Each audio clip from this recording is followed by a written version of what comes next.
This video is all about question 20 on practice exam 3.1 in the fall 2021 semester in Chem 1211. And the question is asking about deviations from ideal VSEPR bond angles and in which molecules we would expect deviation from those ideals. So this is all about deviations from the VSEPR model. And the VSEPR model is one that really is so simple that we should almost expect nature to be more complicated. And there are certain cases where nature is more complicated in predictable ways, easily predictable ways. And that's really what this question is asking about. Which of these molecules has a structure such that we would almost expect the VSEPR model to break down based on differences in the nature of electron domains? One thing about VSEPR is that it treats bonding and non-bonding electron domains as equivalent in size, essentially. As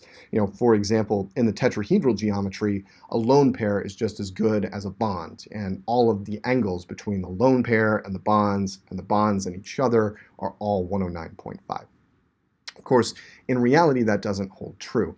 And the key idea here is that bonding pairs will tend to squeeze bonds together.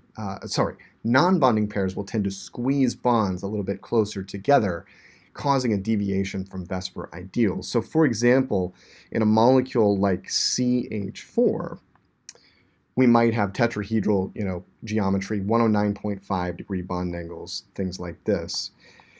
When one of those bonds gets replaced with a relatively large non-bonding electron pair domain, something like this, and I'm exaggerating this just to make the point, the other remaining bonds get squeezed in the resulting pyramidal geometry. And so these bond angles are now less than 109.5 if we look at angles between the remaining bonds. And so the question's asking which of these molecules is really subject to these non-bonding pair kind of squeezing effects that we see going on in molecules with lone pairs at the central atom. And just kind of stepping through, it's worthwhile to draw Lewis structures for all of these. So PCl5 with phosphorus at the center has the trigonal bipyramidal electron geometry and molecular geometry because the central phosphorus has no lone pairs, and you can verify that by counting electrons, making sure the formal charge is neutral, all that good stuff. Phosphorus is okay with an expanded octet, so on and so forth. Similar deal for SF6 actually. S has 6 valence electrons when neutral and 6 formal valence electrons in this structure. It is neutral in this structure and it has no lone pairs in that situation. So with no lone pairs in SF6, we shouldn't expect this to deviate from the VSEPR model all that much. CBr4 is yet another example of this phenomenon. Carbon has 4 valence electrons as a neutral free atom, 4 formal electrons via its bonds to bromines in CBr4, so the central carbon atom has no lone pairs, and so CBr4 we would also not expect to have any deviation from the VSEPR ideals. Now the remaining 2, by virtue of process of elimination, we can immediately go ahead and check, but let's verify that these actually do have lone pairs at their central atoms. So NF3 is the next one, and NF3 has a nitrogen and 3 fluorines.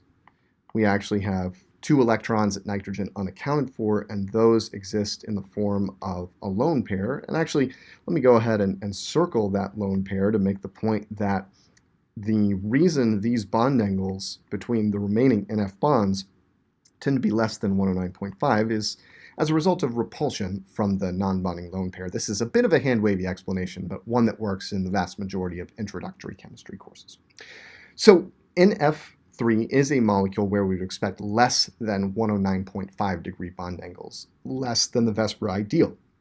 In other words, deviation from the ideal, as the question states.